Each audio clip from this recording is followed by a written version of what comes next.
Hello everyone, my name is Hooten and welcome to GenX Analytics. Today we're going to have a bit of a short video just explaining about MEV. You might have heard about MEV before, but if you haven't, then quite an important thing for you to know. So MEV is maximal extractor value. So in this video we're just going to go over today the good and the bad reasons for MEV. We're also going to talk about the different types of MEV and then how to possibly avoid it when you're doing your own future trades. So sit back, relax, and enjoy. So, onto the topic of MEV. Firstly, the definition of MEV is maximal extractable value, and it refers to the maximum value that can be extracted from block production in excess of the standard block rewards and gas fees by including, excluding, and changing the order of transactions in a block. So I'm going to talk about a couple of examples of what MEV is. The first example we'll talk about is the DEX arbitrage. A DEX arbitrage basically works where if the same token is being offered at two different prices on two different DEXs, someone can buy the token on the lower price DEX and then sell it on the higher price DEX in a single transaction. And that's basically what the definition of arbitrage is. It's just being able to buy in one place and buy low at one place and then sell in a higher place. And then the difference that you make is the profit that you'd essentially make with each of these transactions. This is probably one of the most common forms of MEV, so it's worth mentioning. And we've also got an MEV Explorer where we can see just all these transactions that go through. So yeah, you can just see for yourself. The next example is liquidations. Lending protocols like Maker and Aave function by requiring users to deposit some kind of collateral, such as Ethereum. Users can then borrow different assets and tokens from others depending on what they need, up to a certain amount of their deposited collateral. For instance, 30%, we can say. The users they borrow the other tokens from function as lenders in that case. As the value of a borrower's collateral fluctuates, so does their borrowing power. If due to the market fluctuations, the value of a borrowed assets exceeds, say, 30% at the value of their collateral, the protocol typically allows anyone to liquidate the collateral.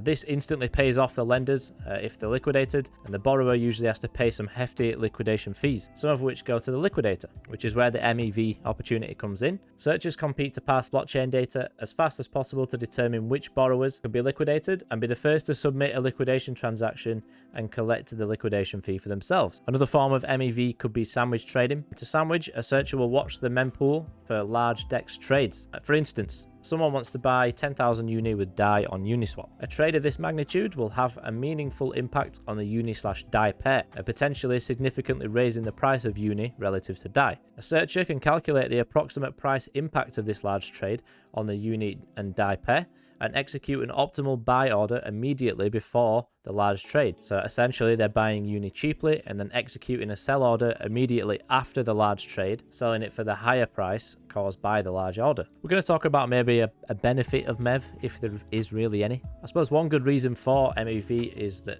any arbitrage ensures that users get the best, most correct prices for their tokens, and you're not just overpaying on a single decentralized exchange without realizing. And another reason could be that lending protocols do rely on speedy liquidations when borrowers fail to actually provide enough collateralization, so it ensures that the lenders do actually get paid back. I would say that there are more bad reasons for MEV. At the application layer, some forms of MEV, like sandwich trading, like we just spoke about before, result in a worse experience for just general users like me and you. Users like us, who are sandwiched, face increased slippage and worse execution on their own trades. And at the network layer, generalized front runners and the gas price auctions they often engage in result in network congestion and high gas prices for everyone else just trying to run regular transactions. A lot of this information that I've talked about today is all just on ethereum.org's website, and it basically just talks about what MEV is. I just wanted to sort of summarize MEV and the current state of it just on this article here. And it basically, we'll sort of read through it together now. It says MEV extraction ballooned early in 2021, resulting in extremely high gas prices in the first few months of the year. I mean, it's still pretty high now anyway. The emergence of Flashbot's MEV relay has reduced the effectiveness of generalized frontrunners and has taken gas price auctions off-chain, lowering gas prices for ordinary users. We're going to go into a bit about Flashbot and also like a bit of a MEV Explorer where you can actually see all the transactions that have been made to make profit. While many searchers are still making good money from MEV, as opportunities become more well known and more searchers compete for the same opportunity, miners will capture more and more total MEV revenue. MEV is also not unique to Ethereum, and as opportunities become more competitive on Ethereum, searchers are moving to alternate blockchains like Binance Smart Chain, where similar MEV opportunities as those on Ethereum do exist with less competition there. As DeFi grows and increases in popularity, MEV may soon significantly outweigh the base Ethereum block reward. With that comes a growing possibility of selfish block remining and consensus instability. Some consider this to be an existential threat to Ethereum, and disincentivizing selfish mining is an active area of research in the Ethereum protocol theory, and there is a couple of solutions that are currently being explored. So you can see that MEV is quite complex, so hopefully the definition will have helped out, and a couple of the examples of MEV might actually just help you understand more about what it is. There's one thing I wanted to just have a look at on the monitor quick. Well, there's a couple of things, but the first is MEV Explorer v1. As we scroll down, you can just see just how much has been extracted through all these different methods that I spoke about before, and it's only been getting more and more as time has gone on. You know, we're still in quite an uptrend there. But an interesting thing is actually on the leaderboard, you can see the latest MEV transactions that have happened. So you can see how much the miner has paid in terms of gas, you know, to be able to take the transaction first. And then you can see how much profit they've actually made. So you can see there's quite a big difference between, well, a couple of these bots of how much they've paid for gas compared to how much they've made. I find that really interesting because all you have to do is just click on a link and you can see the transaction yourself and see more in detail just what some of these transactions are. What I do like is actually seeing the top MEV extractions of all time. As we go on here, you can see that a lot of these top ones are just liquidations. So this is when someone has just not provided enough collateral, and as a result of that, they've been liquidated. And you can see that some of these bots have paid quite minimal gas fees compared to what they've just earned in liquidation fees. And it's the same when we go for arbitrage. This person's paid $217 in gas fees, and they have earned 1.941 million in profit. So you can see that, you know, when you can start making insane profits like this, and when you learn how to do it, you're going to get more and more competition.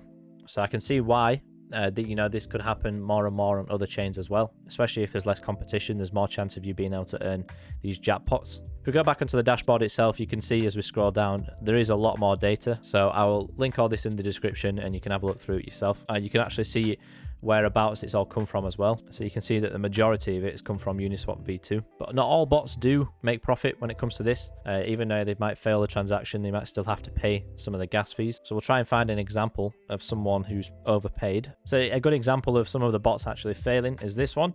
You can see that they paid $277 in gas fees and they only managed to earn $39.77 profit from it, and it isn't profit because they've spent so much on gas. So it's not always profitable. You can still get quite big losses when it comes to this because it's bots at the end of the day. They're only executing what they've been told to do. So we'll just get onto the last section now, and it's basically just how can I avoid paying really high gas fees when it comes to my trades and someone front running my trade and making it more expensive for me. In comes Cowswap. Now, I'm not sponsored by Cowswap.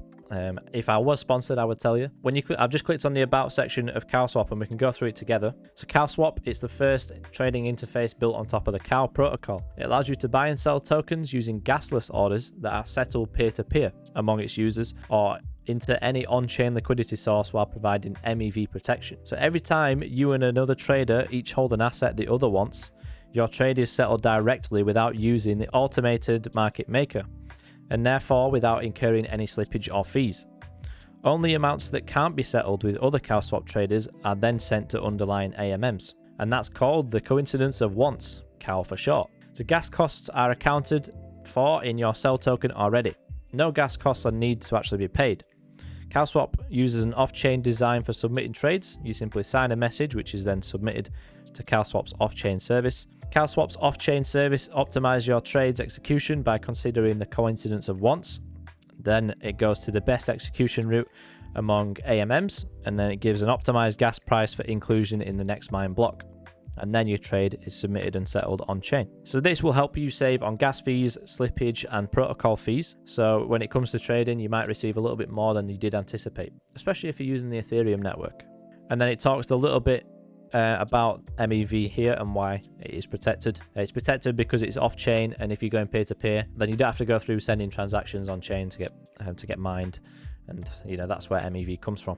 So hopefully that's explained just what MEV is, a couple of the types, and a way of you guys to avoid it by using something like Cowswap instead. So this is a little bit of a shorter video. I'm just sort of nailing out just exactly what MEV is, and just to sort of give you guys a bit of a heads up when it comes to using decentralized exchanges especially. I hope you enjoyed the video. If you did, then please leave a like, comment and subscribe, all of the normal stuff, and I will see you in the next video. Goodbye.